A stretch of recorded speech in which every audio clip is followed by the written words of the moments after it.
Welcome everyone. Thank you for joining us today. I'm Teresa Marantet, CEO and Chief Nursing Officer of the Windsor-Essex County Health Unit. I will now report our current case counts. There are 378,139 confirmed cases of COVID-19 in Canada and 116,492 cases in Ontario. Chatham-Kent has 495 cases and Sarnia-Lambton has reported 410 cases.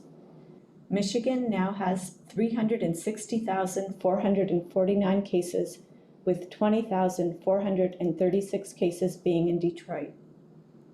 Today we are reporting 62 new cases of COVID-19 in Windsor and Essex County. Of the 62 new cases, 16 are close contacts of confirmed cases, 11 are healthcare workers, 6 are community acquired, 1 is travel related, 1 is an agri-farm worker, and 27 are still being investigated by our staff. We have had 3,699 cases since March. 3,192 cases are now resolved, and 427 cases are active and being followed by our health unit. 15 people are currently in the hospital and 2 people are in ICU. We are sad to report another death in our community. We have lost 80 people to COVID. 55 deaths have occurred among residents in long-term care and retirement homes. There are currently 18 active outbreaks in Windsor and Essex County. 5 are in long-term care and retirement homes. 7 workplaces are in outbreak. 2 schools are in outbreak. 2 community outbreaks, and 2 hospital outbreaks. I would now like to welcome Janice Capper, President and CEO of Hotel Dieu Grace Healthcare, who will join Dr. Wajid Ahmed and give an overview of the hospital outbreak and answer questions from the media. Thank you very much, Teresa. Good morning, everyone. I'm here to talk about what's happening at Hotel Dieu Grace Healthcare. So as you know, on Friday, the 27th of November, the Windsor-Essex County Health Unit announced an investigation into a cluster of cases here at our T4 campus on Prince Road, as well as at our colleague hospital, Windsor Regional Hospital, Willette. Hotel Dieu Grace Healthcare had established a COVID-19 pandemic incident response team back in March of 2020, and we were well prepared to respond immediately to this cluster of cases, and that is exactly what we have done. On Friday, with the investigation announced, we immediately implemented a number of measures, including things such as closing our rehabilitation unit to new admissions and prohibiting in-hospital transfers from that unit. We implemented enhanced cleaning across the unit. We opened up additional break rooms for our staff to allow them to have time away from the unit safely. All of our staff are very tired. They need time to be able to get away from the unit, and the break rooms need to be safe for them, so we opened additional space for that. All of our patients who are on the unit affected by the investigation and now the outbreak are in hospital for rehabilitation. And so we moved to in-room rehabilitation versus the patients going out into the general rehabilitation space. We have temporarily suspended all students, contractors, and non-essential staff from going on to the unit. And we have temporarily suspended the Designated Care Partners Visitation Program. Each and every designated care partner has remained in close contact with our management team. And of course, as we have been since the beginning of the pandemic, we are reinforcing with all of our staff the importance of the use of the personal protective equipment, including masks and face shields, consistent washing and sanitizing of hands, respecting of physical distancing. And as you know, over the weekend, we had an additional case, and so on Sunday, we declared an outbreak on the 3rd floor of our rehabilitative tower. And this morning, I can confirm that we are now at a place of 17 cases confirmed with this outbreak. We have 5 total confirmed inpatients who are associated with the outbreak, 4 of whom remain on our RH3 unit. We have now received all test results for all patients that were on the unit, so we expect no change in that number. Thank you very much to Erie Shores Healthcare, to the Home and Community Care, and our EMS partners. Thus swabbed more than 150 staff over the weekend, and many thanks to Windsor Regional Hospital, who have offered any additional staffing that we might need in the event that our staff are unable to come to work. We are still waiting for a number of tests to come back, but we have 12 staff confirmed at this time. We've had a question about staff working in multiple locations, so confirming for everyone that hospital staff are not able to work at a hospital as well as a long-term care facility. That's been in place under public health order from the province for some time. And staff who work at other hospitals, other healthcare institutions or organizations must meet our infection prevention and control standards. That is managed through our HR department. This working in 2 locations is currently under review given the incidents that we have of community spread. We continue to work very closely with and collaborate with the Windsor-Essex Public Health Unit, and I would like to thank them personally, Teresa and Dr. Ahmed and their teams, for their ongoing support and guidance. Thank you. We'll now take questions from the media. I ask that you just direct your question to make it easier. So today we'll start with AM 800. Good morning. My first question is for Janice. Hi, Janice. It's Christy Lee. I'm just wondering if you could just give us those numbers again, the number of staff and which floors have cases and how many total. Absolutely, Christy Lee. I'm sorry, we're having an alarm go off here. Oh, that's okay. Why don't you go to Teresa and we'll see if that gets turned off, and I'll come back.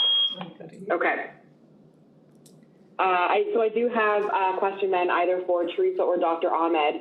Obviously, a larger jump in numbers again today. So I know last week you sort of gave that warning that we were at that threshold to meet the provincial red status. And so I'm wondering what this means in terms of the likelihood of us going into gray or lockdown. So, Christy, there is no threshold at this time from the province that defines what would qualify to go us in a lockdown mode. Given the increasing case counts, we have mentioned it yesterday as well that we will be on the verge of collapsing the public health capacity and also the acute care system capacity now that we have 2 outbreaks in the hospital system. And all of that needs some restrictions to be put in place to prevent that surge and able to trace each of these cases and identify all these close contacts. So yesterday I did give out some messaging around personal preparedness, especially if you are diagnosed with COVID. So that is needed. But on top of that, I think we are at a risk of going into a lockdown. At this time, honestly, I haven't even looked at the number because it's been a constant struggle for both Teresa and myself. Even on Saturdays and Sunday, we've been working, I don't know, like 12, 14 hours both days just to stay on top of everything that's happening in the region. So the number, knowing that there is no established threshold, so it doesn't really matter. I think it's more matter what the qualitative data looks like at this time. To my understanding, the province plans to look at that data on a regular basis. So I'm sure that by the end of this week, we'll have another discussion with the province about the numbers. We do provide them because now we are in the red zone. The province did ask us to provide daily updates on the qualitative data, that what we are seeing, what kind of cluster we are seeing, which sectors we are seeing, to help them understand what additional measures that we need to stay on top of all these cases. It was expected when you have these type of outbreaks that you will have all additional cases as a result of close contacts. And if it's contained, if it's not widespread in the community, we would like to see that with these restrictions in place under the red zone, can we able to bring those case counts down? And if we continue to see a sustained increase that's and more outbreaks, then we'll have to think about considering lockdown or putting more restrictions in place, either locally or through provincially. So I guess then at what point do you say, okay, we need to go into lockdown? You just mentioned, putting some certain protocols and things in place and then monitoring that. So how long would you monitor that before making the decision? So what we have seen from green to yellow to orange to red, I think what we notice is we didn't really give ourselves enough time to even see the impact of each of these measures because it was a constant error. We needed to take action immediately.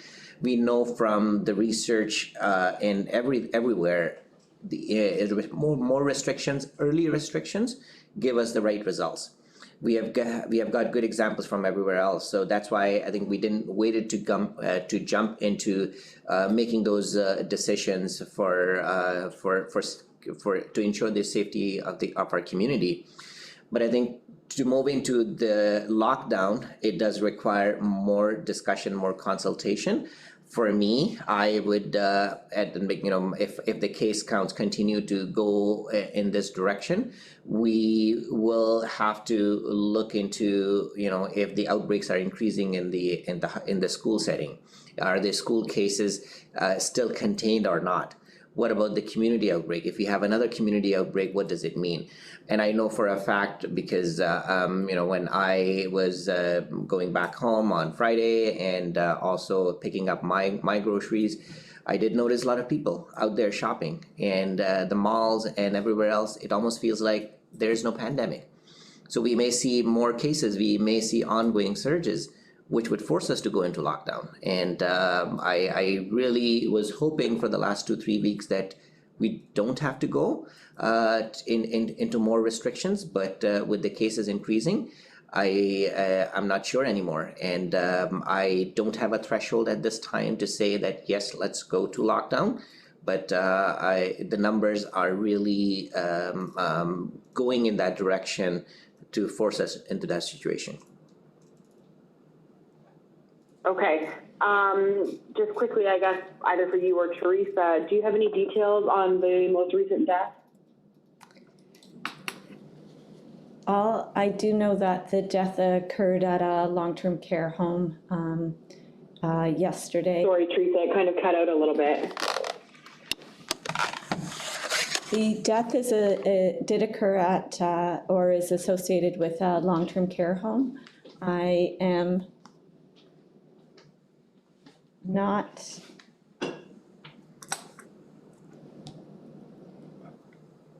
the person was from a long-term care home. That's okay. What I know. Okay, but we don't know male or female or age right now. He was a male and years. He was in his 90s. And in his 90s at a long-term care home. Okay, yes. Thank you so much. You're welcome. Christy Lee, it's Jan. Our alarm has stopped, so I can answer the question now. The joys of live feed, right? No kidding. Yeah, so our numbers, to confirm and to restate them, is 17 this morning, 5 patients and 12 staff, all associated with a unit in our rehabilitation tower, Rehab 3. And that is the information that I have as of this morning. Okay, thank you. Any questions from CBC?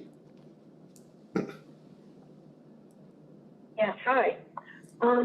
Yesterday on the call, there was talk of public health resources being stretched. I'm curious about what exactly that means, whether it's contact tracing, the standard for that not being met, or what other tasks or roles or responsibilities are not meeting targets right now.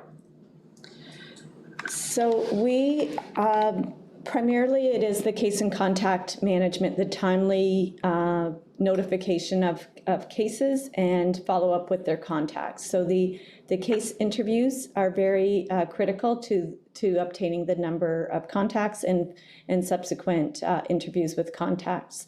So as we get more numbers and we have limited staff, As you can see, today I reported, I believe, 427 active cases.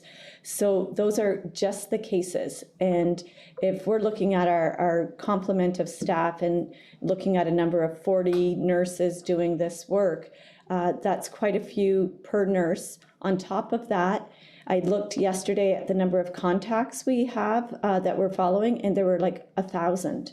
So this is just, the numbers are just, increasing at such a rate that they have a caseload already of people they're following. And we follow cases for 10 days unless there's some critical healthcare issue. It could extend to further, as you know, if they're hospitalized and if they have other issues. But generally, a case is followed for 10 days. All contacts are followed for 14 days. The other added pressure, and Dr. Ahmed spoke to it, is about the school cases that we're seeing. I reviewed the school cases even maybe it was 2 days ago on the weekend. I looked and we have like 25 schools where cohorts have been dismissed. So as the cohorts get dismissed, we rely very much on the school principal and to help with all the notification. And yet in the background, our nurses are also notifying all of the, making contact with those contacts. So it's every outbreak that we report, every case is a further stretch of our resources. Our environmental health department as well is involved in every outbreak. So our public health inspectors are out there as well doing the on-site assessments. And so that further impacts our resources. We have 22 health inspectors and many outbreaks right now. And as you know, even with the public health exposures that we talked about yesterday, our health inspectors go out and do an assessment of any facility as well that's in question. So everyone is busy, and I would say that even though maybe some of the staff have had the odd break this year since March, everyone is working at full capacity. And we,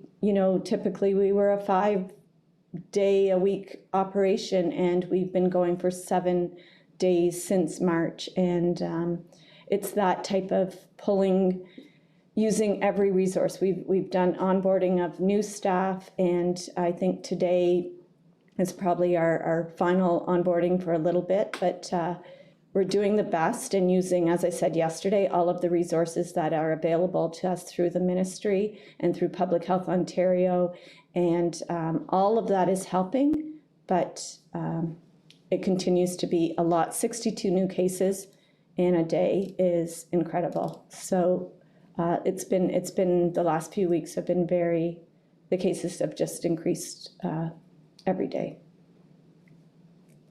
Thank you. I'd also like to ask about demand for testing right now.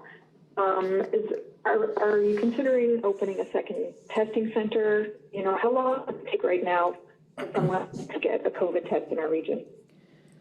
So we were getting the results back fairly quickly based on the last epi summary that we provided on Friday. I don't have the most recent number. I think I'll have to go back to the same presentation that I gave on Friday with respect to the number of tests, our proportion of test results that we were getting in within 24 hours and 48 hours. So it was at a reasonable timeline.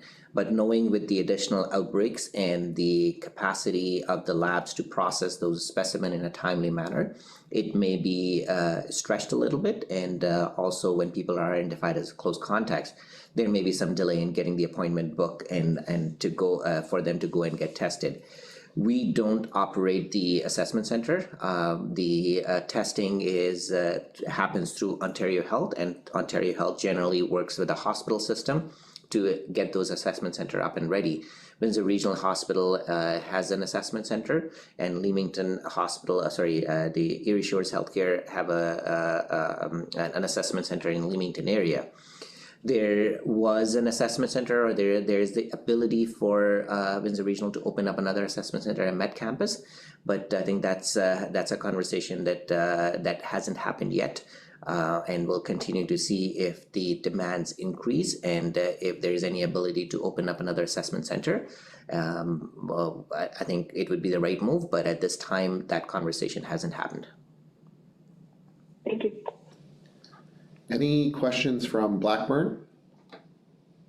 Yes, and I apologize if I jump around a little bit. I wanted to start with Janice. Janice, you mentioned that the staff are tired. At what point does this become dangerous? Because as we know, as people get overworked, they're more prone to making mistakes, and they are in a very high stress situation right now. You know, at what point do you, I guess, reach out for more resources from Windsor Regional? And how concerned are you about how tired they are? Well, that's an excellent question, and I thank you very much for that. We've been talking about the level of fatigue across the healthcare system for a number of months now, and so many hospitals, I know our partners, that provide additional support to our staff through. Janice, you're bleeping out a little bit there. Can I get you to repeat that? Sorry, yes. So what I was saying is that I think that the issue of fatigue amongst healthcare workers is not unique to Hotel Dieu. It's something that we are worried about across the entire system. And I think that Dr. Ahmad and Teresa just articulated the concerns they have for their own people. At Hotel Dieu, what we have done is we've provided additional peer support, and we have actually, as much as we can, increased our staffing over the past period of time to support our individual staff. Where the concern is right now is the number of individuals who are unable to work because of their positive diagnosis, and making sure that we have sufficient staff on the unit. What's balancing that is that we aren't admitting to the unit right now. And so the census, or the number of patients on Rehab 3, has gone down. So I'm not overly worried about their status right now. I think we're more concerned about their ongoing mental wellness, their ability to handle this protracted level of tension and anxiety. And I think that all of us should be concerned about that, and not just for our healthcare workers, but for all frontline workers that are dealing with this right now. And the next question I have is for Dr. Ahmed. We've had these weekly protests in the city, and I'm sure they upset you a great deal. So far, there haven't been any charges laid here. And I know the mayor has said that he hasn't gone that route, and police have decided not to go that route because they're worried that if they lay charges, the next protest will be bigger. But I wanted to hear from you. Do you think it's time the police crack down and lay charges against the people who are organizing these protests?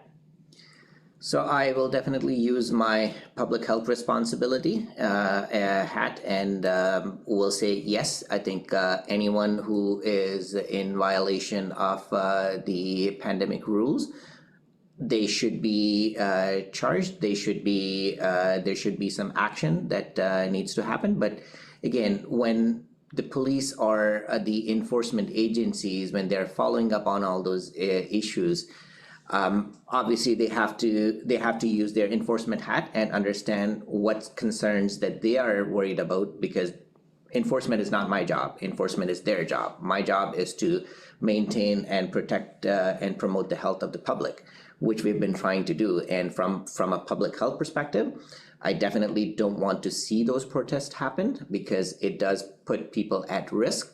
But in terms of how do you get that compliance, that's something that I think all of us are struggling. We definitely don't want to see more people coming out for these protests. But what are some of our other mechanisms that are they working, and can we do that?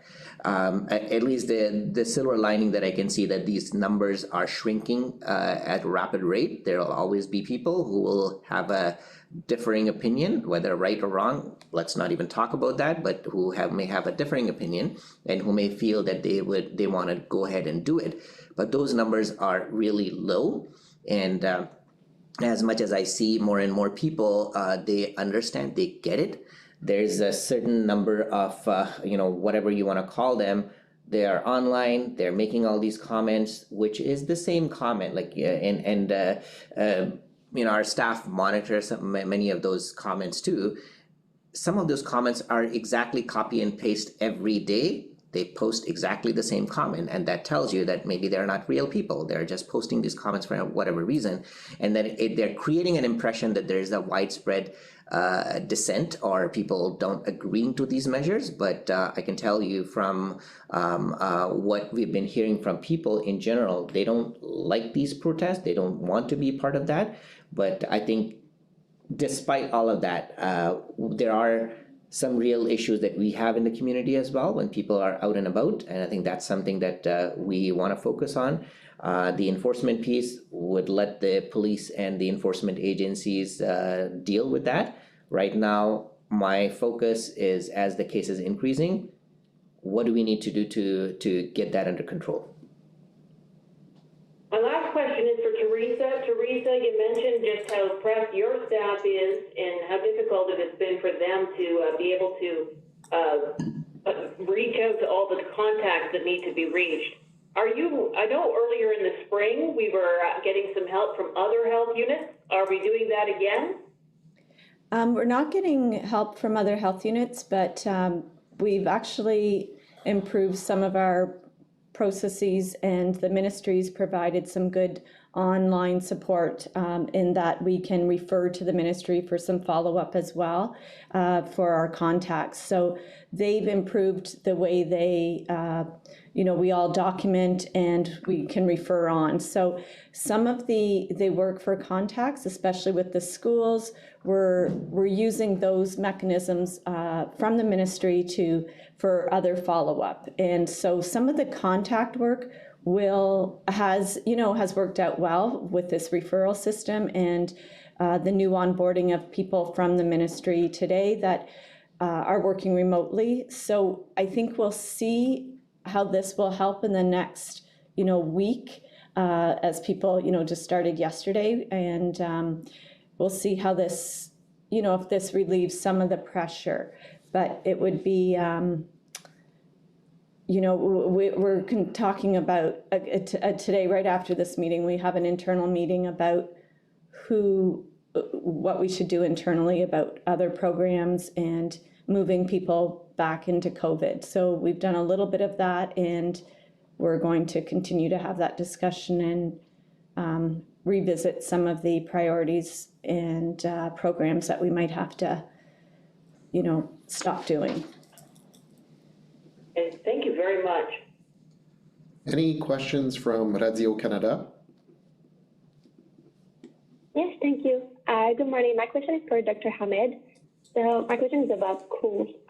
In other regions such as Toronto, York, and Peel, a kind of massive COVID-19 screening operation of asymptomatic students is conducted. So in the schools, so could we see something similar here in Windsor-Essex now that we are in the red zone? So we are having daily meetings with our Ministry of Education, and also with in that meeting we have Ministry of Health and Public Health Ontario, and we're talking about our school outbreaks daily. And this is something that we did talk about internally, that maybe we need to think about doing some of those testing, recognizing that the focus is in Peel and Toronto at this time, but we'll definitely look into providing that opportunity for our region to better understand. Right now, as I said, our focus is on the many outbreaks that we have, and this school outbreak, recognizing that this is the largest school outbreak that we have seen. And the numbers may not tell you or give you an indication of how much work that goes behind the scene to manage this type of complex outbreak with multiple sectors involved, and the implications of all these cases, and the policy implications about the finding and everything. So there's a lot of work that we are doing, our team is heavily doing, but we do feel that at some point we need to do that enhanced testing in our region to better understand more and more about the schools and COVID plans and the safety of these schools. Okay, thank you very much. Any questions from the Windsor Star? Yes, good morning. Janice, you talked about the strain on the mental health of the employees at Hotel Du, and we hear a lot about public health capacity and acute care capacity. What's the capacity like at Hotel Du, just in general? Is that being put strain on by the pandemic? Oh, thank you very much for the question. No, actually, our capacity is reasonably good right now because we receive many of our patients from Windsor-Essex Healthcare. So since the pandemic has begun, we've actually seen a slightly lower census in our complex medical and in our rehabilitation units, although that had started to return to almost normal levels just before the second wave hit. We've also opened up additional beds available to the system for those who are waiting for long-term care in our Amara building. And our mental health programs have been very, very busy, as you would expect. We've seen significant increase in the traffic to our crisis lines recently, as well as information has come to me about changes and numbers going up at our urgent care center and walk-ins at our downtown crisis and wellness center. So I think that I think capacity for us in terms of beds and program availability is not the issue. And I thank you for the question because I'd like to say one other thing about the fatigue level of my staff and staff across the healthcare system, to say that these individuals have been working very, very hard to maintain healthcare services for our community. They are tired. They are worried. They also have families. They have children that are impacted by the changes in schools. They are individuals who are attempting to attend and manage responsibilities. And so I think all of us want to really reiterate what has been said by public health and others in our community, that it really is important that we have the support and the help of our entire community to change what's happening here and reduce the community spread. COVID got into Hotel Du and got into Windsor Regional because our community spread is not right now in a place where it needs to be, and we need everyone's help to reduce the stress on our workers. Thank you for that. And also for you, Janice, I understand the outbreak at Hotel Du is, I'm sure, actively under investigation, and it is still ongoing, but I'm just wondering if preliminary results have shed light on how it was able to spread within the facility at all. I know we see residents saying online that they see these outbreaks in healthcare facilities and then they suddenly don't trust PPE anymore. They think, oh, that must not work. So I'm wondering if you can shine a light on how it may have spread. Yeah, I think that's a really good question, and we don't have all the details yet. That's why we're still working with the health unit and Teresa and Dr. Ahmed's team to do the full investigation. And I really don't like to speculate. I've actually had those conversations with our staff who have asked that question as well. But to the point around PPE, I think that the response that I give is the same that I give to our staff, is that if we had evidence that PPE hadn't been working, we would have seen significant issues across the healthcare system long before this. The issue we are facing is that we have significant community spread and widening outbreaks across our entire Windsor-Essex community. And our people live in our community. They go to grocery stores. They live their lives as well as the rest of us do.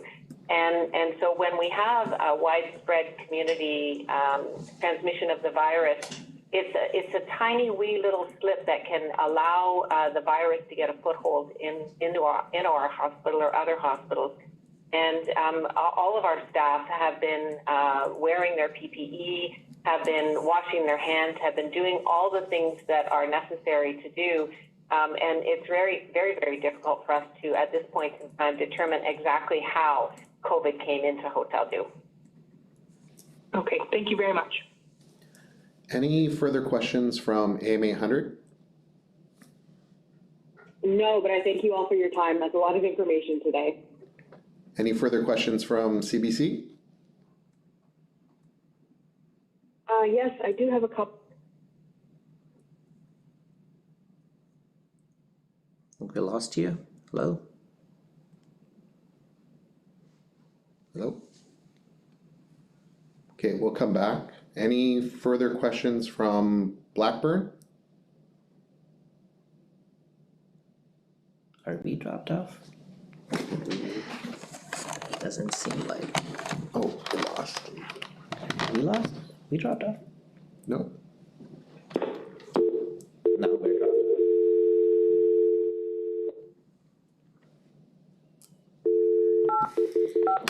off. We're still live, Mark? Okay, we're still live.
That, we got kicked out. We're back, so any further questions from CBC? Yes, hi. I guess you guys didn't hear my question, right? Yes. No, sorry about that. Oh, no worries. My question was about vaccine distribution and the logistics around that, the equipment, freezers, all that kind of thing. And I was wondering how much of a plan is already in place for that and who's taking the lead on it in our region? And are any details known about the equipment required and where people will have to go to get their vaccine? Well, you're going to be disappointed in the answer because the ministry is taking the lead, and although we have had a couple dedicated meetings with the ministry and all the health units, most of the information is confidential at this time, and we're just going by the ministry's lead. So we would have to redirect any questions regarding the COVID vaccine rollout to the Ministry of Health. Okay, thank you. Another question, I understand that a mosque is closed due to a case there. I'm wondering, would you recommend a place of worship close after a COVID case? And if there's anything you can tell us about the investigation? So generally, when we get this type of report to our health unit, so we initiate the investigation. We try to identify all the exposure sources and also individuals at risk.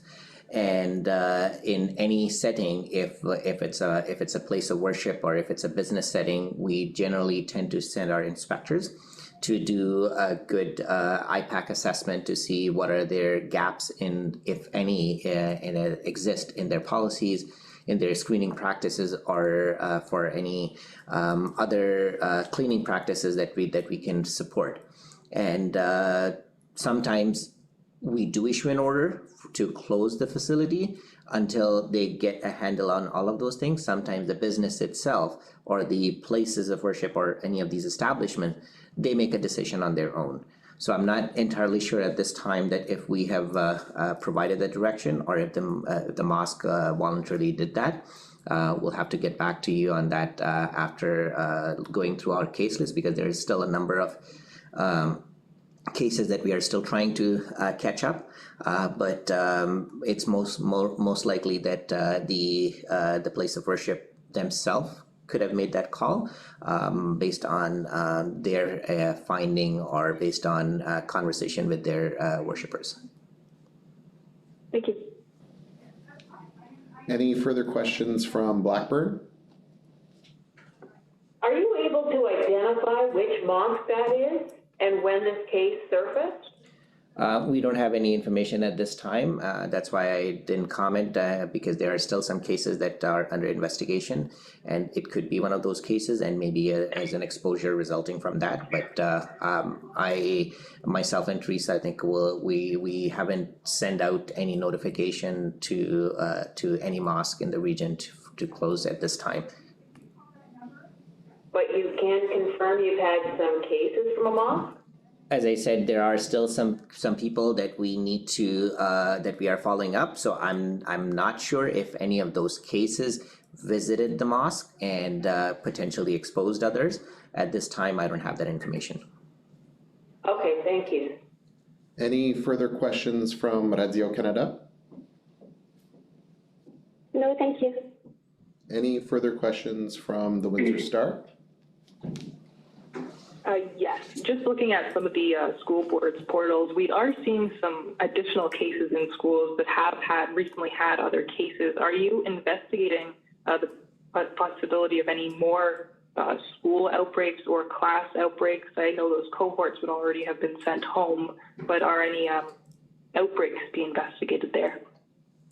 So we only have the 2 active outbreaks in these schools right now, and anytime there are cases reported in a school, we do investigate and make sure there's no transmission. If there was transmission identified in the school setting, it would meet the definition of an outbreak, and we'd be reporting that. But at this time, knowing that even last night there were several schools that have been affected and cohorts sent home. So, you know, it's ongoing as we complete our investigation. And I believe today there were 27 cases we are still under investigation, meaning we need to call them and get the interviews completed. So as that gets completed, then there's always more information regarding places of worship, schools, and everything else. But right now, the 2 outbreaks are in those 2 schools that are we've already reported on. Thank you. Okay, so before we finish, I just want to thank Janice Caffert for joining us today. I want to acknowledge the great work that Hotel Dieu Grace Healthcare is doing in containing the outbreak and identifying all these additional cases to prevent any further transmission in the hospital, as well as a spillover transmission in the community. It's not an easy thing to lead up a COVID-19 outbreak response, and the staff that are involved in managing the outbreak at the hospital, I can really imagine the stress and pressure that they must be in, and I want to thank them all for doing the right thing and taking care of your patients. And hopefully we should be able to contain this outbreak in a very timely manner, and to make sure that the services that are available to the community, the healthcare services, are not interrupted for any reason that is that may put them in any kind of risk for anything. So once again, thank you, Janice, and thank you everyone for joining us today. Thank you.